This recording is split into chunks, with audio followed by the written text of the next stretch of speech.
देखिए माशाल्लाह बहुत अच्छे बने हैं। आप सिंपल मसालों के साथ भी अच्छा खाना बना सकते हैं। आपके हाथों का टेस्ट ही खानों को डेवलप करता है। ओके जी, बिस्मिल्लाहिर्रहमानिर्रहीम। अस्सलाम वालेकुम। कैसे हैं आप? जहाँ रहें खुश रहें, अपना बहुत ख्याल रखें और अल्लाह के हिफ्ज़ व अमान में रहें। किचन विद अरीज़ा में आपको वेलकम करती हूँ। आज हम बनाएंगे शामी कबाब। शामी कबाब आप मुख्तलिफ़ तरीक़ों से बना सकते हैं। चिकन में भी बना सकते हैं और बीफ में भी बना सकते हैं, लेकिन मैंने बीफ लिया है और तकरीबन ये 3 पाव बीफ है। और सबसे पहले हम दाल डालेंगे इसमें। ये मैंने ज़्यादा भगो के नहीं रखी है। अभी जब मैंने ये बीफ धोया था ना, तभी मैंने इसको धोया था, ताकि ये सेम प्रोसीजर में पकेगी और एक ही टाइम में पकेगी दोनों चीज़ें।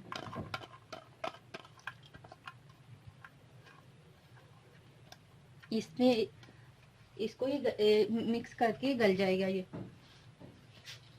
इसके बाद हम इसमें डालेंगे 2 बड़ी इलायची है और लौंग है हमारे पास, दालचीनी के 2-3 पीस हैं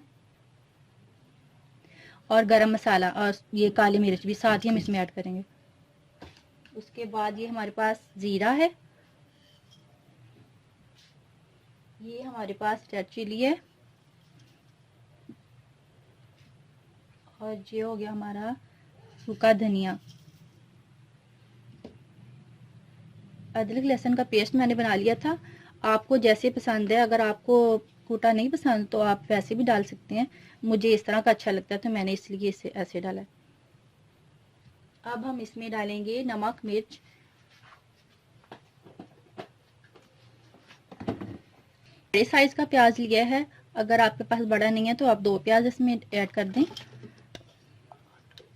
और उसके बाद मैं इसमें 2 गिलास पानी डालूंगी और 20 से 25 मिनट के लिए मैं इसको वेट पे रखूंगी।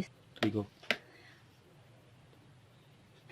अब हम इसमें डालेंगे 4 टेबलस्पून रेड चिली पाउडर। आपने टेस्ट के मुताबिक डालने। और इसके बाद हल्दी पाउडर 1 टीस्पून और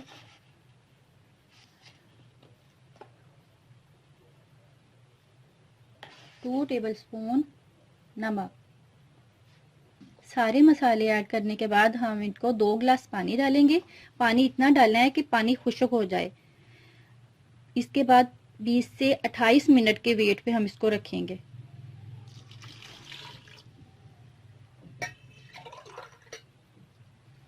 ये लें जी, ये 2 गिलास पानी डाला है। अब हम इसको वेट पर लगाएंगे। सारे मसाले इसमें मैंने ऐड कर दिए हैं। अब इसको मिक्स करने के बाद 20 से 28 मिनट की सीटी पे मैं ऐसे लगाऊंगी।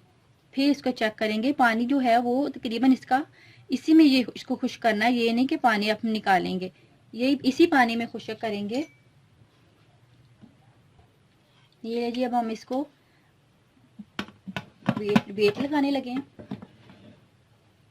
अब हम आपको 28 मिनट के बाद इसको खोलेंगे कुकर को। चलें जी, 20 मिनट हमारे हो चुके हैं। अब हम ये इस कंडीशन में हमारी दाल और बीफ की शक्ल आप देखें। अब हम इसको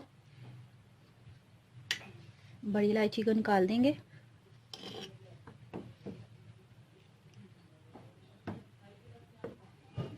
और अब हम इसको कूट लेंगे। मैं तो इसको मदनी के साथ कूटूंगी। ये देखें जी, ये दाल और बीफ की ये कंडीशन है। बीफ भी हमारा गल चुका है। अब हम इसको मदनी के साथ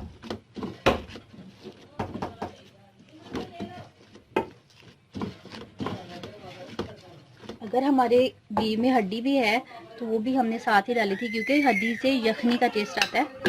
तो वो हम बाद में मैंने ये निकाल ली है। 2-3 है थी हड्डियाँ, तो मैंने बाद में निकाल ली।